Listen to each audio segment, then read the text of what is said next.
Titan FC 44 coming up. Sharipov versus Torres. Of course, it's Jose Shorty Torres here with us on the program. A regular guest. Love this kid since he was, shoot, I think you were, I don't know, 6-0 or 7-0 or something, amateur. I don't know, something stupid. And then it was like, and one. yeah, I mean, it was nuts. And I was like, well, this kid's got a little something special. Let's see what's going on with him, you know. And then you've come on strong, obviously at 4-0, and you seem to keep taking bigger and bigger challenges. I mean, obviously, Jose, what's the name? Sorry, Nover. Nover was like a big challenge for you on paper, and you handled it easily. Now, Farkhad Sharipov at 17-7 versus your 4-0 seems like a big jump. It seems like a really hard matchup for you, but it's really not when you make the breakdown about it. How do you break down Farkhad as a fighter? I break it down pretty much just the same as Pedro Nova, besides the fact of it's at a higher weight class. Even though Pedro Nova has fought at 35 before, that was his natural weight before the flyweight division. Farkhad has the experience, and I think he's actually better than Pedro Nova when it comes to that. I mean, we saw his last fight against Andrew Whitney. He did just enough to win, and he was able to adapt to Andrew Whitney's counteractive style of fighting to win the fight, even when he was on his back.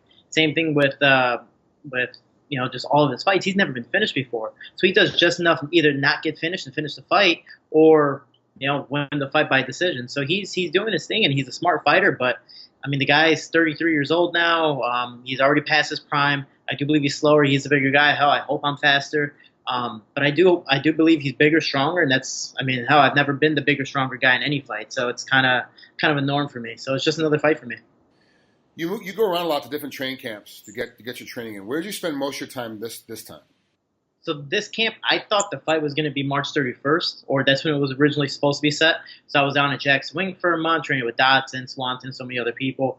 And then I found the fight got pushed back, so I went home, relaxed a little bit, and I went straight back to it in Muscle Farm, Team Elevation, Dwayne Ludwig Martial Arts. So my main training partner has pretty much been TJ Dillashaw, just going five-minute rounds, going back and forth. And I mean, 2 weeks ago on Tuesday, we had the film crew come in for myself because I'm shooting a nice little Shorty embedded series.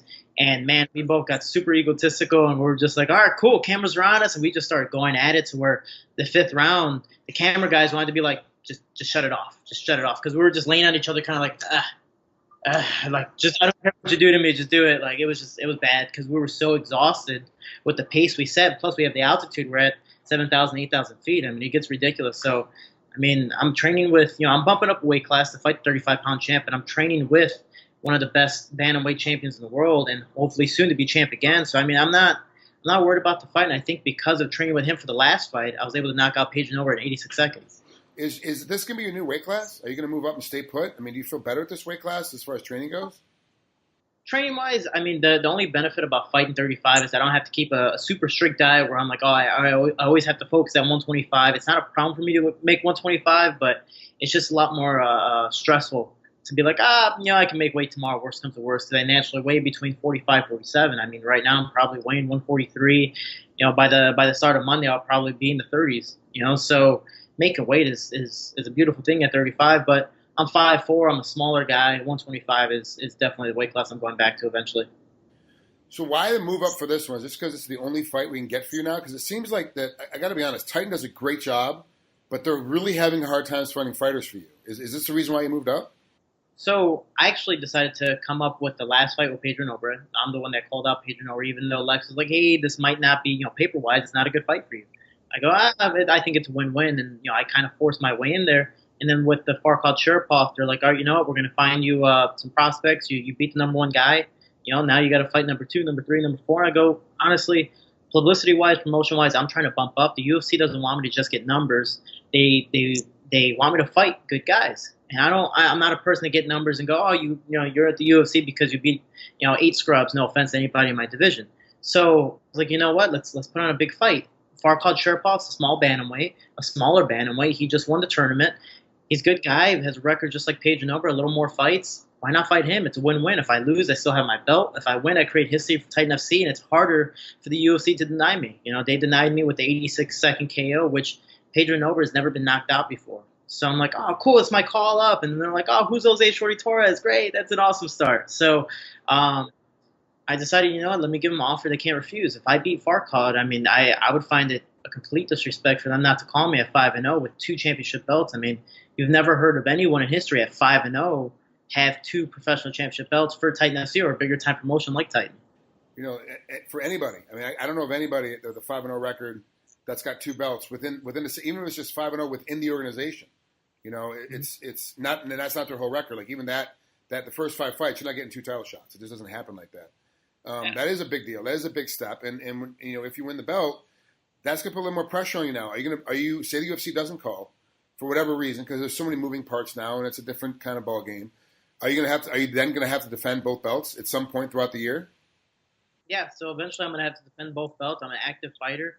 I'm not sure when the next card is going to be, maybe June or July. So I'm a person, if I'm healthy enough, I'm more than happy to get back in there. So immediately, if I do win this fight, I will be moving back down to flyweight, defending that, just keep on going back and forth simultaneously until the UFC feels that they're able to call me up. I know they just got bought out, everything's changing, but it's one of those things that like 5-0, I fought nothing but good guys besides maybe my pro debut, because I fought a pro debut guy, but I've taken the hard fights. I showed the UFC I'm more than happy to go both weight classes and fight tough opponents. I'm not afraid to immediately go top 10. Plus, you hear of guys being signed with 2-0, 3-0, 4-0, 5-0. It's mainly because they're from Team Alpha Male, Jackson Wink, or big time gyms that have real big connections. Me, I think I'm going the harder route, and I think I'm doing the smart things, but I guess we'll see May 19th.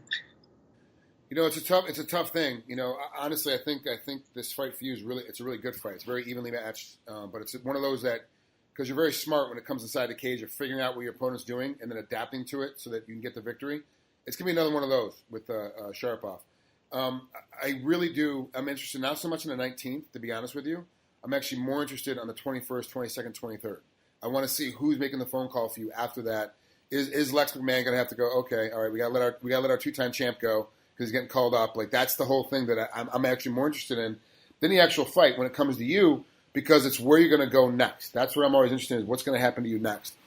This is a very good matchup. I do like the fact that you're picking your opponents, and admittedly you're picking your opponents, but in the opposite way that most people do. Most people pick their opponents, okay, I'm 5-0, then I want a guy that's 3-1. I'm 4-0, I want a guy that's 2-2. You're going, I'll take a guy that's 14-14 or 14-7. I'll take a guy that's 17-7. What the hell? It doesn't matter. I'll try that. Like, you're picking your opponents, but you're going up the route. You're going up the hill, and I like that about you. Did you have to tweak anything in this training camp between the Nober fight and this one because of the two different styles? The styles isn't really much of a different thing. They're both pressure fighters. I just think Farkhad's more adaptable when it comes to stand-up and ground. But overall, I mean, all I really did was train with bigger people. TJ constantly, some 45ers, some 55ers, just because of the height and weight. Just get used to, if I end down on the bottom, trying to push my way back up and do it appropriately instead of trying to muscle everything and get myself gassed out first, second round. It did suck, mainly in the altitude, but overall, just training with bigger guys, but really, really just focusing on with TJ, because the guy does nothing but move around, throwing punches from different angles. So when I fought Pedro Nobre, I was like, wait, you're going to stand right in front of me? Oh, this is awesome, so I was like, oh, cool. I don't have to worry about you switching stances or I don't know, or you're over here and I got to turn and I'm running into a punch just to punch you back. So that was a real benefit against Pedro Nobre, and I think that's going to be the real benefit against Farkhad. I mean, no one has the speed of TJ, and I believe I'm able to keep up with that speed very, very well. Mainly being the flyweight, I hope I'm the faster opponent and the more conditioned opponent, mainly being with my youth and training at altitude, fighting now at sea level. So I'm not too worried about the fight. I'm not trying to look over it, but like you said, it's one of those things that you worry about the days after the fight. You wonder what's going to happen. And we see Andre Harrison, who defended the belt 6-7 times, and then he's like, you know what? I'm just going to go to a different promotion and see what happens from there. Then he beats Lance Palmer and still doesn't get to call up. And from what I hear, they did call him, but they're trying to lowball him for a guy who's 15, 16, 17-0. That deserves a pretty good pay. I believe a payday. For me, I do also the social media stuff inside and outside the cage, and I do everything possible when it comes to sponsorships and really getting my name out there. But I feel I'm doing everything right. Given I could be doing some things better, but I feel that I'm a good promotional aspect for the UFC, and I'm just waiting for my call up and see where it goes from there. I'm gonna switch gears on you real quick. You're talking about TJ Dillashaw. Have you been watching the Ultimate Fighter show at all? I have not seen one episode. I watch all the fights, but I don't really watch the episodes. You get sense of the drama when you're watching the fights, but not really what's going on. Have you watched any of it? Yeah, so I've watched I believe it's the past 3 episodes, and I mean even being with him in person, I mean the whole show's done, it's all recorded. But even if you say Cody's name, he gets immediately upset. Like it bugs him. It's just like, oh, you're fighting Cody. Maybe I'm gonna do like this like Cody. He's like, no, but just do whatever you're gonna do. Just like he just doesn't even want to bring him up. Like it really does like spark a nerve on him. But overall, man, the show he's showing he's the mature veteran fighter. Cody kind of like the whole Dominic Cruz thing. Anytime Dominic Cruz bests him in the wordplay, Cody Garbrandt immediately explodes up and starts swearing, wants to fight. And it's like, okay, you can see the youth in there. You can see like, hey man, just relax. It's just a show. That's how it's supposed to work. But TJ's just kind of like, dude, we're gonna fight either way. It doesn't matter. So a lot of animosity, but there's all past history. No one knows the whole answer of who's the snake, who said no or bye. I mean, the only people that know are probably Cody, TJ, and Uriah Faber. So, yeah, and that's the thing too with editing. There is some editing done in the show. So even if we look at a story and we see, no, I saw it on TV, that's the story, but there's editing done in it, so it may not be the actual story, even if you see it on TV. And there's stuff that we're talking about that no one saw and no one knows anything about except 3 individuals, and those guys all have different stories. Everybody's got a different story of how it went, so it's very interesting. It's very compelling. I got to be honest with you. This is some great TV. That is really kind of dragging me back into it. I stopped watching Tough back at season 4. I just don't. I'm like, I want to see the fights. I don't care about the drama. But I kind of catch myself before I'd be like, I just fast forward, wait till when the fight would start, watch the fight, and then that'd be it. And I'm okay, I'm done. And now I'm kind of like, oh, I'll start a minute early and see what happens before the fight. Okay, I'm gonna stay a little bit longer after the fight and see what happens. Like now I find myself getting more and more into it because it is compelling. And it's a trap, really. They put the last like the big altercations after the fight. So you're waiting for the fight, and then now you're waiting for the altercations, but you have to wait until after the fight. So you're really just watching the last 15 minutes of the show to really, really enjoy it. The first 45 minutes are, and no offense to the fighters that are on the show, but it's about them. And sometimes, you don't know them, so you're like, I don't really care. I'm kind of more interested in the drama over here. So you're just kind of, damn it, I got to watch the whole thing. All right, I'll wait, But overall, it's real cool. But I mean, honestly, and you know this from experience from other fighters that you've seen, fighters leave gyms all the time. We're trying to figure out what's best for us, and sometimes even staying at a place that's great for us. Sometimes you still need to get different experiences out there, and it makes you a better athlete. So I don't know. It's just kind of blown out of proportion.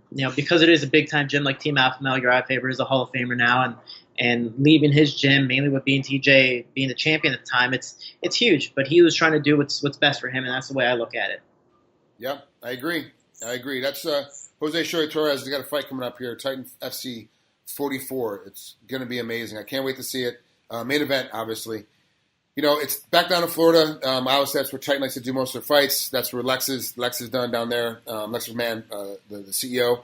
It's been a great run for you. And I do like the fact that I've talked to Lex before, and he's like, oh, yeah, when UFC calls for Shorty, whether he's a 5-belt owner, a 2-belt owner, doesn't make a difference. He's got to go. Like, that's what the whole point of us is to get guys to the next level. So for you, I think it's going to happen very soon. I've been saying it the last 4 interviews. It's going to happen very soon. Hopefully this time I'm actually not just talking noise. It actually comes to fruition. Fingers crossed, man. I know it's very early in my career. I've only been fighting for professionally at least almost about a year and a half now, or a little over a year, but I've been working hard, man, and I've been trying my best when inside, outside the cage, calling the right fights, and really trying to show the UFC that I'm not just a fighter. I'm a smart fighter doing the right things outside, inside, and picking the right fights. I'm not shying away from tough opponents because honestly, when you do this sport long enough, you're bound to lose. That's just going to happen. So for me, I might as well lose to a guy that's well known. So I can be like, man, that's a fight to watch. At least I'm getting some great promotion, publicity out of it compared to I fight a prospect that, no offense, that no one knows. And if I lose to him, people are like, I guess the hype wasn't real. So for Farkhad, even though I am the smaller opponent going up for his belt, it's a win-win, honestly. It might be a lose because I'm the smaller guy, but it's great publicity in the long run. I'm the hype train right now of Titan FC, and I think money-wise and just promotion-wise, he's trying to make it up there as well. So if he loses to me, at least he lost to a legitimate opponent, and he can just keep on going compared to he loses to some random 35er. Now he's bumped back down to where he still has to fight 2 or 3 more times just to get the belt back. Man, Jose, thanks for coming on here so much, man. I really appreciate it. It's always great talking to you. Have a great rest of your training camp. Enjoy the fight, man. Enjoy the process. Hey, you're excited? Hell, I'm excited. I just been waiting. I've been waiting since January 21st. I had 86-second fight. I'm healthy. I'm like, so when are we getting back in here? So overall, I really appreciate it. It was supposed to be March 31st, and it got pushed again. So you're like, dude, I'm right back in training camp. I had no problems. I'm ready to go. Let's fight. Oh crap! I got to wait another 2 months. Like that is one of the worst things that can happen. And mainly for a fighter that doesn't get paid much, you have to, only hold. Yeah, you might get a few $1,000s your fight. You have to hold that for 4 or 5 months, and you're just like, man. Plus, you got to pay for training camp, travel, all these expenses. So, it's a hassle. But I mean, that's a fighter life. All right, bud. Thanks so much for coming on here. Have fun. Enjoy yourself. We'll talk later. I appreciate it, man. Take care of yourself.